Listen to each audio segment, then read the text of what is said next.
যাহারা বেহেশতে যাবে তাহারাই দোজখে যাবে, আবার দোজখে গেলেও বেহেশত পাবে।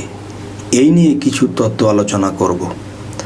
যাহারা বেহেশতে যাবে তাহারাই দোজখে যাবে, আবার যাহারা বেহেশত পাবে তাহারাই দোজখে যাবে। কেন? বেহেশত শব্দের অর্থ কী? শান্তিময় থাকা বা শান্তিময় স্থানকেই বেহেশত বলা হয় এবং অশান্তিময় স্থানকেই দোজখ বলা হয়। যাহারা দেহ বা শরীর নিয়া এই পৃথিবীতে শান্তি করে থাকিবে তাহারাই একদিন এই পৃথিবীতে শান্তির পরেই অশান্তির অনুভব করিবে। যেমন দিনের আলো থাকে 12 ঘন্টা এবং রাতের অন্ধকার থাকে 12 ঘন্টা, তেমনি রাতের পরেই দিন, আবার দিনের পরেই রাত। বেহেশতের পরেই দোজখ, আবার দোজখের পরেই বেহেশত। এই পৃথিবীতে যাহারা বেহেশত চাইতেছে তাহারাই দোজখকেই কাছে টানিয়া লইতেছে। তাহলে উপায় কি এই বেহেশত নামের দোজখ থেকে বাঁচার? যেমন কিছু কিছু গান শুনেছি রুহানিয়াত জগতের জ্ঞান চরিত্র এবং সাথে মিলে যায়। যেমন কিছু কিছু গান শুনেছি রুহানিয়াত জগতের জ্ঞান চরিত্র এর সাথে মিলে যায়। যেমন যেমন আমায় নহে গো ভালোবাসো, ভালোবাসো মোর গান। যেমন নামাজ রোজা হজ জাকাতের পরে দেখা যায় মুসল্লিগণ মোনাজাত করিতে থাকে আর বলে, হে আল্লাহ, নামাজ রোজা হজ জাকাত দিয়াছি, আল্লাহ তুমি আমাদেরকে বেহেশত নসিব করিও।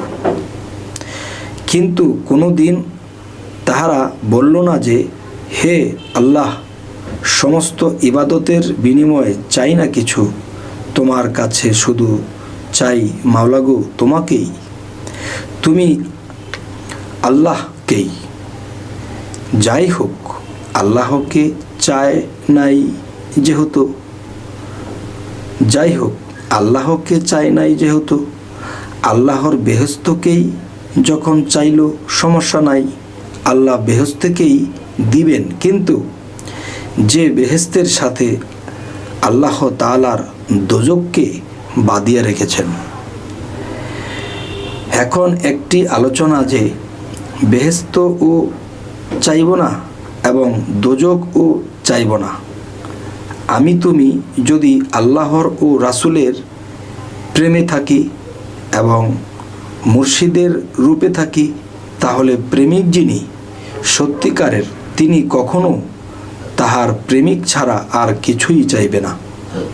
কি করিলে আমার প্রেমিকের মন ঠিক থাকিবে এবং আমার প্রতি তার মন ঝুঁকিয়া থাকিবে, এই চিন্তায় এবং এই প্রেমেই তো আমার মন সর্বদা অস্থির হইয়া থাকিবে।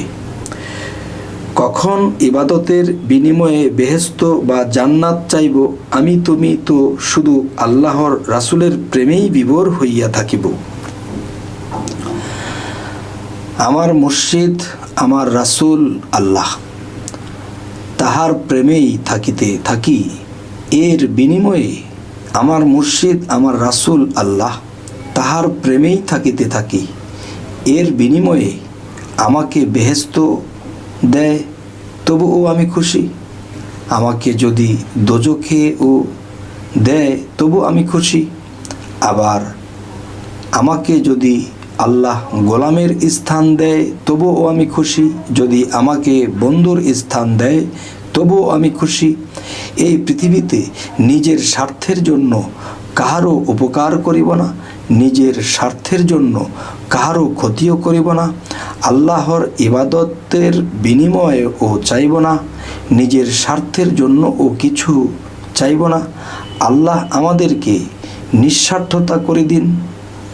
তো আজকে যেই আলোচনাটি হলো যে আমরা যদি কাউকে অন্তর দিয়ে, মন দিয়ে, প্রাণ দিয়ে কাউকে ভালোবাসি, সে ভালো আছে কি না, সে কেমন আছে, সে অসুবিধায় আছে কি না, সে কোনো বিপদগ্রস্ত আছে কি না, এই খবর আমরা নেব, সে যেন ভালো থাকে। কিন্তু তার কাছে আমি কি চাইব? আমি যদি তার কাছে ওরকম কিছু চাই, তাহলে দেখা গেছে যে আমার নিজের চলার জন্য, নিজের খাবার জন্য, নিজের সুখে থাকার জন্য যদি আমি কারো কাছে চাই, তাহলে সেটাই হবে নিজের স্বার্থতা।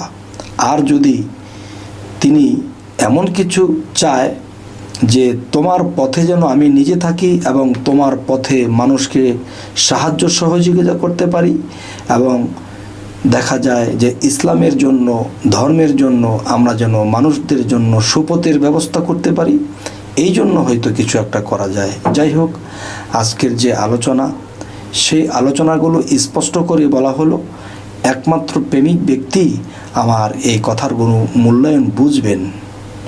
আর যারা অবুঝ, তারা আল্লাহকে বাদ দিয়ে আল্লাহর ধন সম্পত্তি চাইতে থাকে। যাই হোক, আজকের পর থেকে আমরা এই আলোচনাটি শুনেছি, যেহেতু আজকের পর থেকে আমরা আল্লাহর কাছে নিঃস্বার্থভাবে আল্লাহকে ডাকবো, আল্লাহর সাথে আমরা মিশার চেষ্টা করব, চিরস্থায়ী হওয়ার চেষ্টা করব। তাই আজ এই কথাগুলো বলেই রাখছি। আমাদের চ্যানেলটি যদি ভালো লাগে তাহলে সাবস্ক্রাইব করুন। আমাদের বাকি ভিডিওগুলো আপনাদের সামনে উপস্থিত হবে ইনশাআল্লাহ। আল্লাহ হাফেজ।